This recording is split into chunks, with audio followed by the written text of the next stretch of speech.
And like, man, I've been in those moments. I don't know if you've ever been in those moments, Oh but yeah. like, where I'm just like, God, you're, is this a game? Like, Right. am I on a TV show you're watching? Am Mm. I in an alternate universe that you're just kind Wow. of, you know? Um, but he's so gracious and so loving to literally meet us where we're at. You know what Mm. I mean? Like, he literally steps in to those moments. What's up, everybody? Thank you so much for tuning in to another episode of Living Out Loud, where we're living out loud for the one who died for us. So my name is LJ, and today I have a really awesome guest. This is one of my newer friends, Mario. What's up, Hey, man? what's up, everyone? What's up, man? How's it going? I'm good, good. How was your day? Man, it was great. It was productive. You know, you always love those productive days. Busy but productive, so it made it better. Yeah. Yeah. So you just told me before we started recording that you moved to Kansas City. So, Yeah. how long has it been since you moved? So I actually moved here about almost 2.5 weeks now. To Kansas City, Missouri. Wow. You're liking it, man. It's different. It's different for I sure bet. from Northern Virginia and Yeah. stuff like that. So yeah. I bet. I bet. So before we get into it, could you just introduce yourself, like who you are, what you do, and stuff like that? Yeah. So I am Mario. Hi. And basically, what I do now, which is kind of very interesting because all my life I've done music and worship, and especially at a full time capacity since I was 18. So I've just been in ministry for, it's kind of weird to say, like 10 years. Mm-hmm. Because I'm still young, I'm in my 20s, and it feels weird to say, yeah, I've been doing ministry for 10 years. And but now I'm still doing ministry, but at a different capacity. I'm actually a social media manager for a church out here in Kansas City, Nice. and so I'm working on graphics and the branding and just focusing on the message, sharing the gospel and the vision of the house.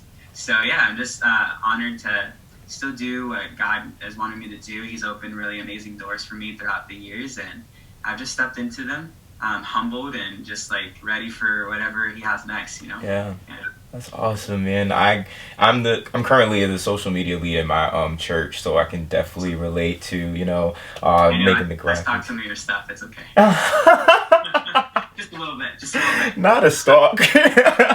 Just a bit. Yeah. but I know like when I think I connected with you last year. It was probably like around this time last year. Like right before COVID started really Yeah, hard. Yeah. yeah. And like I was honestly looking for more like worship leader friends or just more people who are in ministries. And I found you from your former church, Motivation Church, Yeah. and I knew that you were led worship. I was like, oh, he seems cool. Let me go follow him. And so like we just started talking and found out that you actually wrote a song, and like that is awesome. Like let's start there. And I remember when I first heard it. It's called Strongest Peace. If you haven't heard it yet, you have to listen to it. It's so good. It's on iTunes, Spotify, all of that. So I remember the first time that I listened to it, I literally felt like a peace. Like I mean, it was I can't really explain it. It was like the sounds that you had, the music, and even your vocals. Like everything was just peaceful. So yeah, I mean, I want to like dive into that, like your journey on writing that and what peace means to you. So I guess we could start there. So what does Yeah. peace mean to you? What does peace mean to me? Um, Peace. It's such a. I feel like sometimes it could be a cliche word. Like, oh man, I just hope for peace, and I just really want peace in my life. A balance of things, and life will never be balanced. You know what I mean? Yeah, It's just not a thing. yeah, But for me, peace, honestly, it's just an attachment to Jesus, man. I know that sounds like I said, not trying to sound cliche, but um, there's no other place for me to really find peace but that, mm, but at the feet of Jesus, and so peace for me is when I feel like, man, God, have I talked to you today? Like, Right. have I legit taken time to talk to you? And like, I don't have to set this ritual time throughout my day. It just throughout my day. Like, if Right. I'm at my desk at work, if I'm in my car, if I'm doing groceries, like, God, have I talked to you? Have I checked in? It's like that friend, you know, like your bro, like that dude. Like, this is my guy. Like, I have to text him at least every day. Like, what's up? An emoji, whatever, a peace sign, whatever it is. Yeah. I gotta like make contact with them. And so for me, like, peace happens when I'm like, God, thank you for just giving me the grace to at least talk to you for 2 minutes. You deserve way more. Right. But like, I'm in constant conversation, like, with Jesus, and so that's like peace for me. You know what I mean? Yeah. And so like, I think that it's just interesting, because peace means a lot of things to different people. You know what I mean? And so for me, it's like, if I'm too busy to not even make contact with Jesus, at least for it, like, then I don't have peace. You know what I mean? And so that for me is, it's almost like I equivalent peace to being unsettled. And I'm really unsettled throughout my day if I have not talked to God. You know? So yeah. Yeah, I definitely agree with that. You know, like, and it's in Jesus where we find the wholeness, you know, of everything. Like, we can find like peace, a form of peace, I would say, in other things, but like, it's temporary and it fades. Like, but like, Jesus is eternal. So I really agree with that. I really love that. So when did you start? Well, how did you come up with the idea of Strongest Peace? Like, the name, all of that. Yeah, man. So COVID, right? Yeah. It hit, Yeah. and we were all locked in for a little bit. And the first like month, I was like, oh, this is not too bad. Like, the world is slowed down. We're all kind of at home. But then after a month, I was like, okay, I'm going crazy.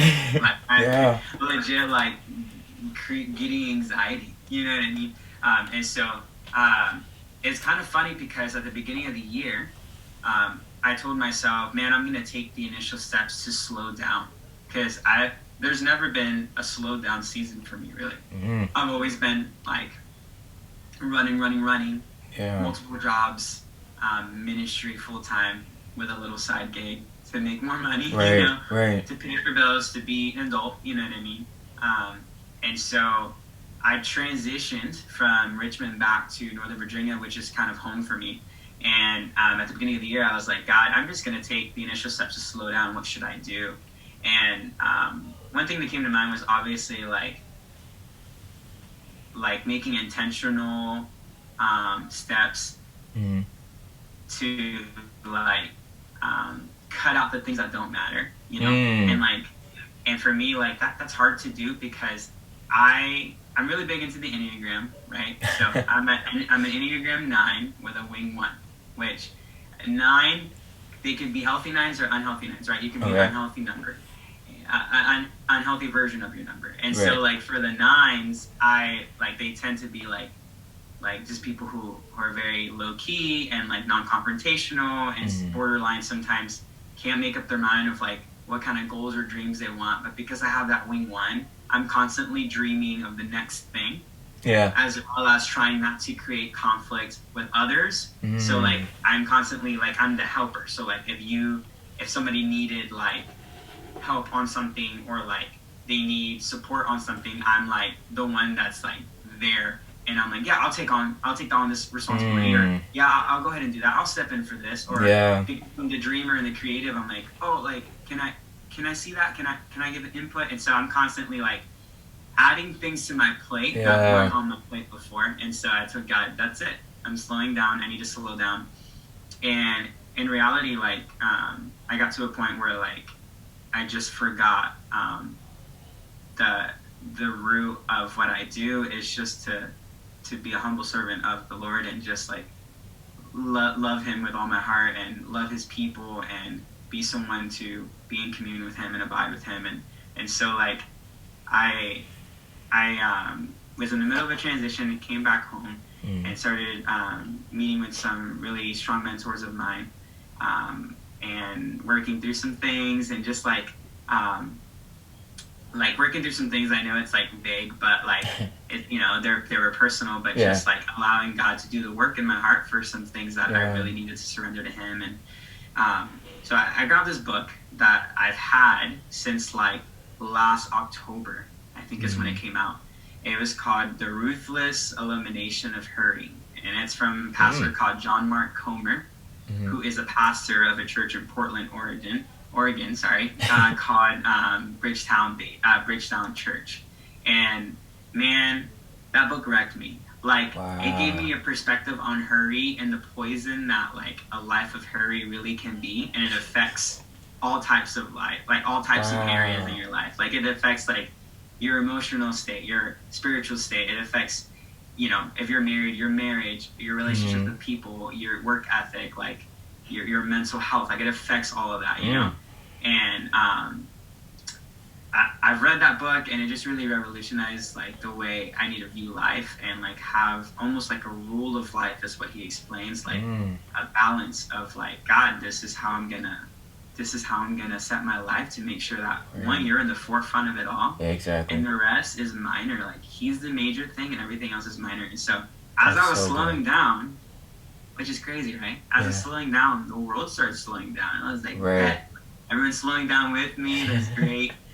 And I started getting anxiety because I was transitioning back home and was looking for a job, and I got a full-time job at a corporate position for a company, and COVID hit. I worked for a month and I got let go and never got rehired.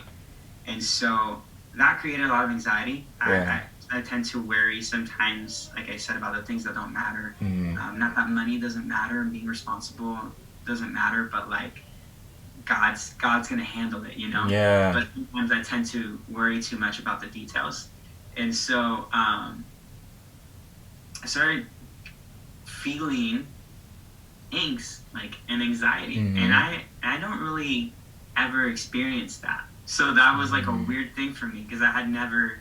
It was crippling, Wow. Like, I remember after a month and a half, like, kind of crying myself to sleep because I felt too much pressure on my chest and in my mind, and felt myself in a dark spot, even though I was taking steps to work through with some really great mentors and pastors of mine and counselors of mine. And I was just talking to God, which what I love about our God, he's a father, and he is strong enough and tough enough to handle our anger and our emotions, and he allows us to, like, he extends that grace for us to share our emotions and say, I'm taking off at you right now, even though we have no reason to be. But he's like, oh, son, I'll listen to you. But just like, God, like, I'm upset. I am full of anxiety. I'm in a spot where I feel like you're just watching me suffer. Like, you're not stepping in, you're not speaking. I don't hear you. I'm making time, I'm slowing down, but I feel like you're just not there. And like, man, I've been in those moments. I don't know if you've ever been in those moments. Like, where I'm just like, God, is this a game? Like, am I on a TV show you're watching? Am I in an alternate universe that you're just kind of, but he's so gracious and so loving to literally meet us where we're at. You know what I mean? Like, he literally steps in to those moments. Like, and so I have here like a scripture. So what ended up happening was, like, I just grabbed a guitar. And I played 2 chords. I don't know guitar very well. I play keys. But guitar, like, I know the G chords, 5 G chords on my blessed. And so I'm playing 2 chords, right? And I just start speaking this melody, like, I'm where I want to be, God. I'm in your presence, with no anxiety. I just want your essence, like, I just want your presence. I just want your essence. And I don't know why those 2 lines just like came to me, and then I was like, God, like that's honestly where I'm at. Yeah. Like I don't want any more anxiety. I just want who you are to meet me, you know? And I was opening my Bible, and I feel like this is so like churchy and cliche to say, but I feel like sometimes when I open the Word, God just like knows. You know, like you open it and He's like, man, there it is. Yeah. You know? That's true. And so I opened it up to John 16, and I have it here on my phone, but my version that I read said, you know, each of you will go your own way, leaving me all alone. Yet I am never alone, for the Father is always with me. And everything I've taught you is so that the peace which is in me will be in you, and will give you great confidence as you rest in me. For in this unbelieving world, you will experience trouble and sorrows, but you must be courageous, for I have overcome the world. Isn't that crazy? It's the John, you know, that verse in John 16 that everybody knows, you know, take heart, for I have overcome the world. But I love that my version, it just says that you will experience these troubles.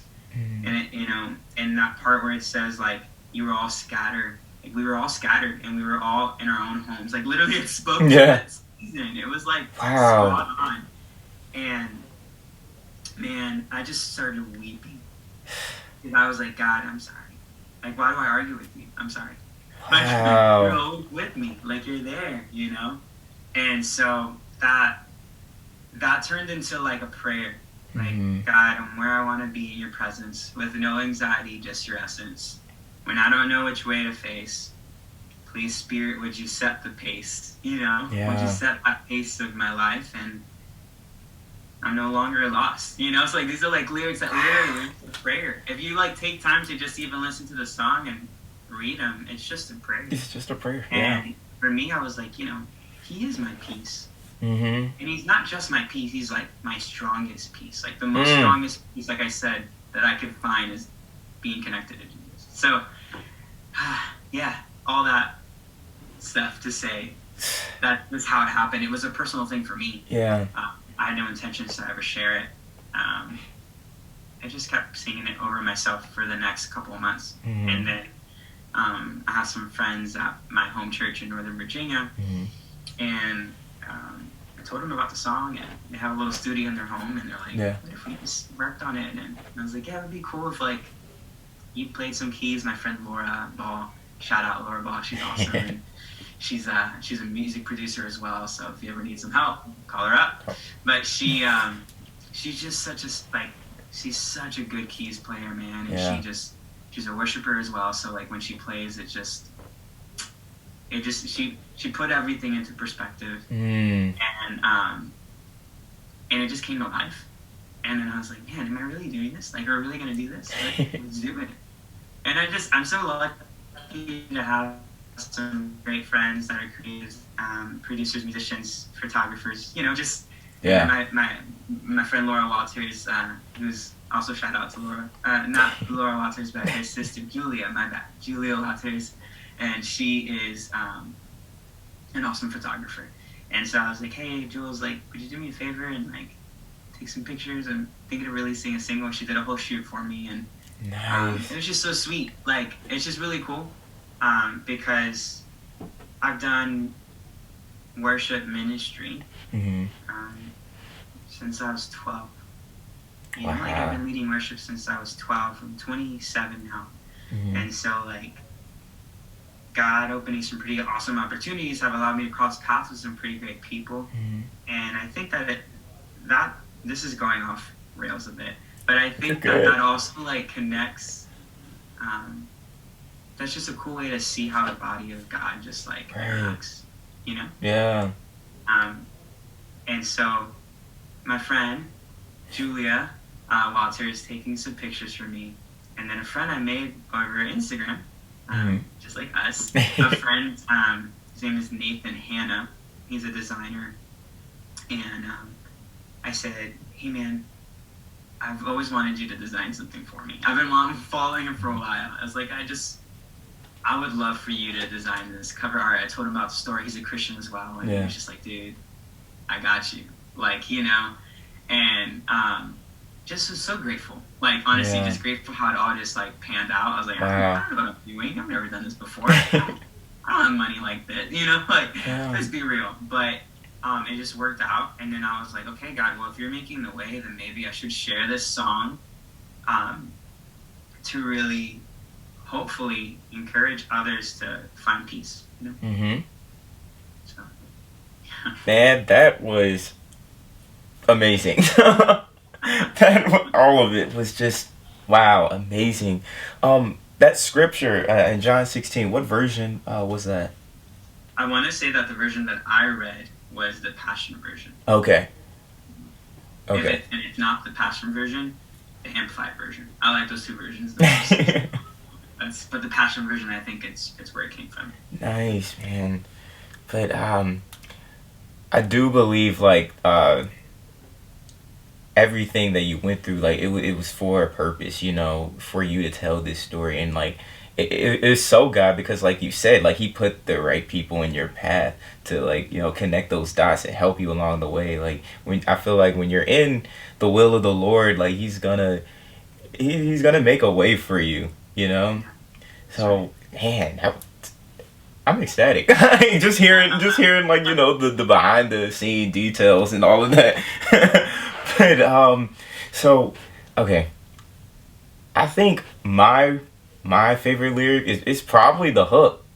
For me, you would promise me I'll have the strongest peace. I mean that's I love that. I love it. But what's your favorite lyric and why? I think, like I said, those first two lines, like, God, I'm where I want to be in your presence with no anxiety, just your essence. Like, those two things for me, like, they just hit home. I feel like for me, that was like the central part of like that song for me. And then I don't know where the hook came from. Like literally, my guitar. It's funny because I've like written lyrics here and there. Never had like strong melodies, or I've had melodies and never had lyrics. But this was like I've never had a song ever just kind of come to me. Like it was just. Like I said, it was a prayer, and so like the more I sang it, the more I believed it, and I feel like that's what it does for you. Like the more you hear it, the more I pray that like you believe that like He is your strongest piece. And then probably like another lyric of mine is for like in the bridge. I think it says something like, "For when I scattered my views, I know that in you." All things are made renewed, or something like that. Honestly, it's been so long since I've like sang it or heard it. I have a hard time hearing myself, like listening to myself sing. Like, you know what I mean? You ever get those up? All the time. But yeah, just those lyrics, like when you're scattered, your views are scattered. Like all you can do is look to Him, for He's going to renew that. He's going to give you a clear vision. He's going to give you a clear path to take when you're overwhelmed. And so those are some of my favorite lyrics in the song. And this song isn't. It's not overproduced. It's not like a banger. Man. It's just. I just pray that like when you hear it, you just like take some time to being quiet to hear it, and grab a cup of coffee or something, or on the way to work, like when you're trying to recenter yourself. But my friend Laura, when she was producing it, she put some birds in it, and like some birds chirping in the beginning, and there's like some brushing of like branches and like some wind, and that was very intentional because in Northern Virginia I have a very special place to me that's called the Silos. It's like two silos. It's it's part of like a Catholic school, and so behind that Catholic school they have like this garden that has like all these different types of flowers, and they have like chimes and all these different like a garden. Like you walk into a path and then it leads you to like what they call a labyrinth, and it's like this stone path that you pray and stuff like that. And so I would go there a lot. Some friends years ago when I moved to Virginia showed me that area. And so when I am overwhelmed or super busy or like intentionally creating I love what my mentor says. She says we should be people to create. We need to be people who find the desert in the city. You know, like in the, the desert is where Jesus, like, he went to go, like, pray and fast for 40 days. Yeah. You know, like, he was intentional. He was about the Father's business. And so, like, when you're busy, creating that time to, like, find the desert. And for me, that was, like, a desert place. You know? Yeah. And so I went there, and it's quiet. There's 2 silos, super echoey in there. And I spent a lot of time there. So I finished the song there and sang it there about an acoustic. And so you hear the wind, you hear the birds chirping.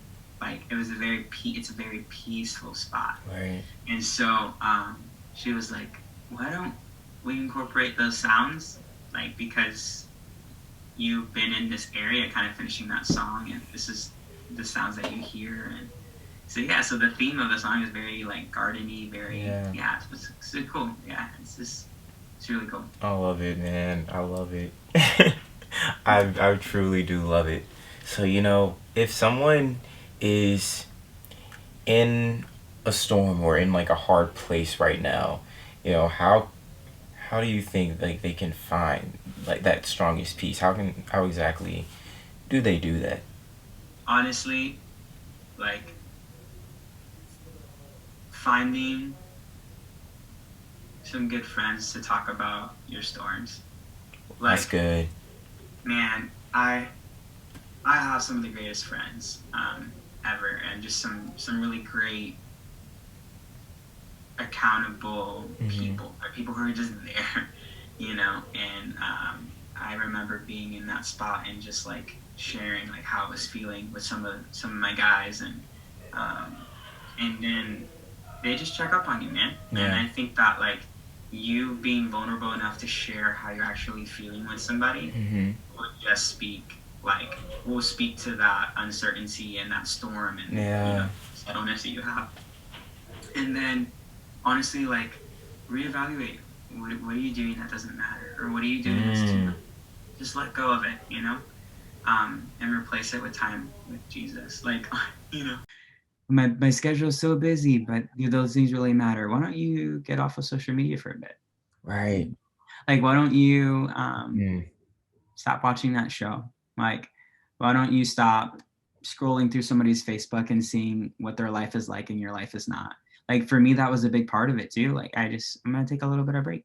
I'm gonna back up and I'm gonna come back later. Like, because like, honestly, all that stuff, like, adds up. All that stuff, like, starts creeping things in. I was having a conversation with somebody like a month ago about the little foxes in our lives that we need to kill those little foxes, those things that creep in. And so those are some steps. And then obviously, like, abiding with Jesus, and abiding is just a fancy term to say spend more time with him. Right. And, my mentor, Dr. Stephanie, says she loves this phrase,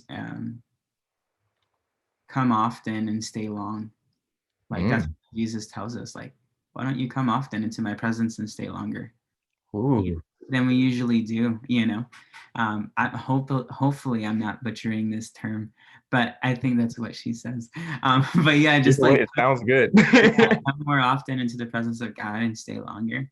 Man, like, honestly, like, when we spend time with God, there's no way that we leave the same. Like, there's no way. There can't be. It's like having that, like, best friend, you know what I mean? Or that sibling that you're really close with. Yeah. That when you leave their presence, like, of spending time with them, laughing, joking, crying, whatever it is, something that you love doing with them, you leave so refreshed. You leave a better person. Like, I have some friends like that I just spend time with them, and I literally tell them, I'm like, I'm a better person because of you. Like, you know what I mean? And so, like, how much more is that true with Jesus? Man, I'm a better person because I spend time with Jesus. Like, yeah, you know what I mean? So that's, I'm not trying to preach here, bro. Just go ahead, man. I'm all for it. I'm all for it. I did want to say though, like, you did touch on, like, friends, and, like, one thing I've noticed about you is that you are a true friend. I mean, like we barely even know each other. We just exchange some messages here and there. And but sometimes when I would reach out, you'd be like, "Hey, how can I pray for you?" And like a lot of people don't do that. Like honestly, a lot of people don't do that, and it just shows that you care and you have a heart. And I appreciate you as a friend. I really do. I I really appreciate that, man. I appreciate you, bro. You do the same. How you reach out? How you doing? I haven't heard from you. What's do. up? Like, what's new? Like, I appreciate that those kind of things. Like friendship. For me, at least, I view it as something that not putting percentages on it, but like I I've I've come to a point where I don't chase friendships. Like Yeah. it doesn't happen. But if God puts someone on my heart, like to reach out to and stuff like that, I'll do that. And then, if there's not a mutual like reach back, like it's okay if it fades away. It's fine. Right. Like there's no, I shouldn't put. I tend to do it sometimes, but I shouldn't put unrealistic or unexpected expectations on people. Yeah. And so like when I just try to be a good guy. Like I'm not the greatest at it. You can ask some of my friends, but I try my best, and I owe that honestly to like my spiritual father, like Josh Wesley. Like he's just a people person. He loves people, like genuinely loves them. He's a great friend. Like he has friends that are friends that are friends. Like he has like these friends for years that you're like, how are you connected? Well, you're Josh. It makes sense. Like you're just a good friend to people, and so that's rubbed off on me. I've been under him since I was like 14, and so just having people in your life to show you how to be a good friend, like, is obviously like something that has impacted me for sure. But thank you for saying that. I really do appreciate that. Yeah. Of course, dude. And I think we can end it right there, honestly. That was really good. That was very encouraging. If anybody wanted to connect with you, how could they do that? Instagram. I'm just gonna go ahead and say just Instagram. It would be great. At Mars Goose, like Mars, um, and Guz. So yeah. So this Mars Goose, and you can go check out Strongest Peace. It's on iTunes and Spotify, and give me a little follow on Spotify. I never do this kind of stuff, so it's kind of funny that I'm even saying it now. I'm like making fun of myself, but no, honestly, like hit me up on Instagram if you want to ask me any questions about just peace, ministry, life. I'm, I'm here, and yeah, man, I'm just so honored to be even a part of this. So thank you for just having the conversation and inviting me. I'm really grateful, man. Dude, Yeah, of course. Could you end us with a closing prayer? yeah, let's do it. Father, we thank you that you're good. We thank you that you are present. We thank you that you're a God who steps into every situation. And God, I pray for anybody who has been listening to this, that they feel encouraged to know that we all go through seasons where we have anxiety. We all go through seasons that we feel low and dark. But you're a God who is always watching. Your word says that you're a God who never leaves us or forsakes us. And God, I just pray that people are encouraged to know that your peace is tangible, that your peace is right there when they need it most. And so I pray that you bless those that need your peace, that you meet them, that you bring them comfort. And I pray that this show just continues to bless people who keep watching it and tuning in. And I pray for my friend Jay. God, I just pray that you bless him, and that you take him to some new heights. I know that this is only the beginning for him. So we thank you in Jesus' name. Amen. Amen. Thank you so much, man. This was great. Thanks, man. Have a good one, dude. You too.